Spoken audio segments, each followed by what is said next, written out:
समांगी मिश्रण। पीछे मैं बता चुका था आपको समांगी मिश्रण या मिश्रण के दो प्रकार होते हैं, समांगी मिश्रण और विषमांगी मिश्रण। अब हम यहाँ से स्टार्ट करते हैं समांगी मिश्रण।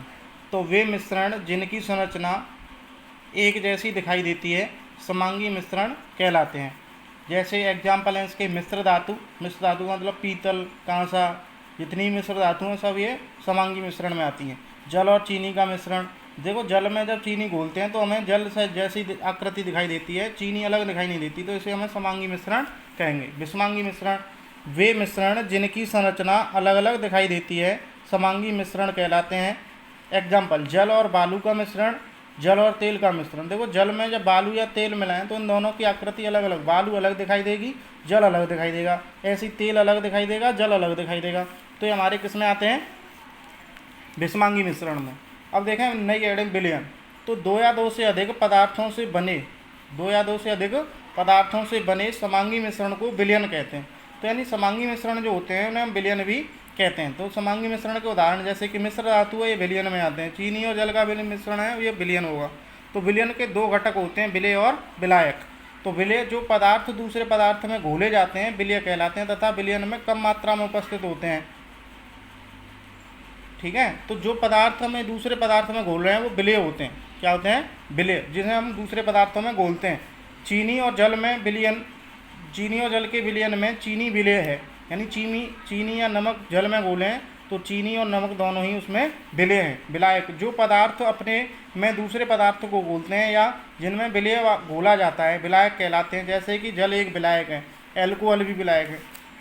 रासायनिक संयोग के नियम, तत्वों के संयोजन से बने यौगिक निम्न नियमों का पालन करते हैं। यानी तत्व जब मिलकर के यौगिक बनाते हैं तो इन नियमों का पालन करके बनाते हैं। पहला है द्रव्यमान संरक्षण नियम, यानी इस नियमानुसार द्रव्य न तो बनाया जा सकता है और न ही नष्ट किया जा सकता है। अर्थात रासायनिक अभिक्रिया में पदार्थों का कुल द्रव्यमान अपरिवर्तित रहता है, अतः पदार्थों का द्रव्यमान संरक्षित रहता है। ये द्रव्यमान संरक्षण का नियम है। यानी कि जो पदार्थ रासायनिक अभिक्रिया में भाग लेते हैं तो उनका द्रव्यमान निश्चित रहता है, यानी अपरिवर्तित, बदलता नहीं है। दूसरा है स्थिर अनुपात का नियम। इस नियमानुसार किसी यौगिक में तत्वों के द्रव्यमानों का अनुपात सदैव समान होता है।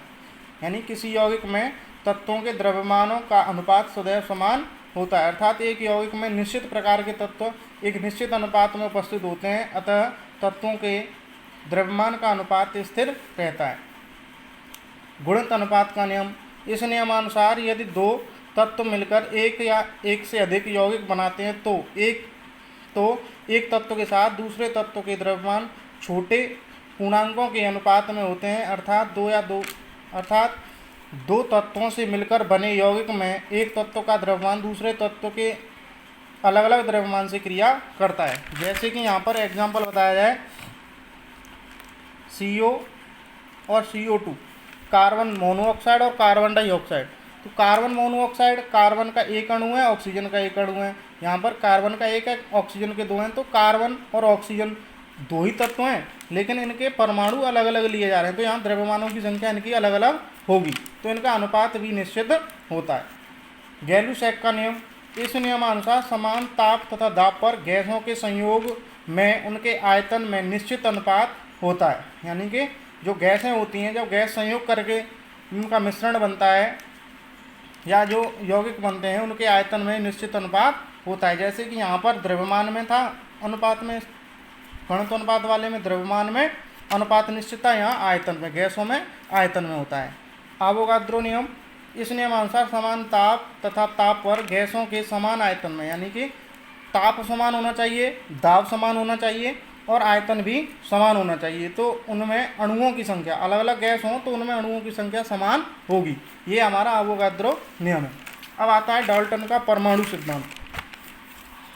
तो सन 1808 में डाल्टन ने प्रयोगों के आधार पर एक परमाणु परिकल्पना दी, जिसे डाल्टन का परमाणु सिद्धांत कहते हैं। इस सिद्धांत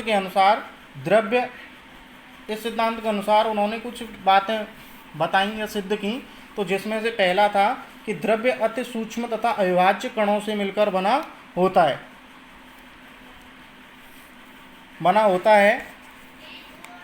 जिन्हें हम परमाणु कहते हैं। दूसरा, परमाणु रासायनिक अभिक्रिया में बिना विभाजित हुए भाग लेते हैं। तीसरा, एक तत्व के परमाणु समान आकार, द्रव्यमान, समान गुण के होते हैं, यानी एक ही तत्व, जब एक तत्व है तो उसके सभी जो परमाणु हैं वो समान आकार के होंगे, समान द्रव्यमान के होंगे और उनके गुण भी समान होंगे। चौथा है, भिन्न भिन्न तत्वों के परमाणु निश्चित अनुपात में मिलकर यौगिक बनाते हैं, यानी अलग अलग तत्वों के परमाणु मिलकर एक निश्चित अनुपात में मिलकर यौगिक बनाते हैं। पांचवा, भिन्न भिन्न तत्वों के परमाणु एक दूसरे से गुणों में भिन्न भिन्न होते हैं, यानी अलग अलग तत्वों के परमाणु जो हैं गुणों में अलग अलग होते हैं, यानी अलग अलग तत्वों के परमाणु जो अलग अलग गुण पाए जाएंगे। छठवां, रासायनिक अभिक्रियाओं द्वारा परमाणु न तो नष्ट किए जा सकते हैं और न ही उत्पन्न किए जा सकते हैं।